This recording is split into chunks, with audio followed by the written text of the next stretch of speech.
Sa harap po ng Diyos, tayo po ay patay.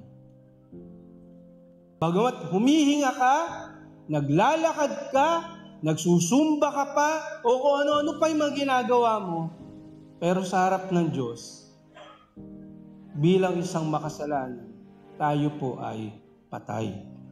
At sa Bible po, makikita natin ang ginawa po ng Diyos na solusyon. Tayo po ay patay, ang Diyos ay buhay.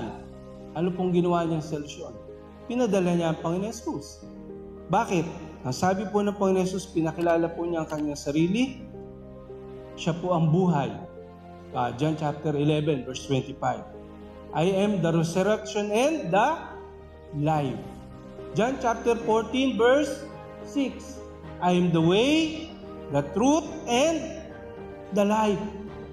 Kaya nga sabi niya, tanong ko, bakit kailangan ipakilala ng Panginoon Jesus yung kanyang sarili sa atin ng ganong bagay? Siya ang buhay, siya ang tinapay ng buhay, siya ang tubig ng buhay.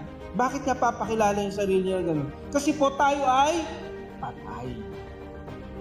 Kailangan may magbibigay sa atin ng buhay. At yan ay walang iba kundi ang ating Panginoon Jesus.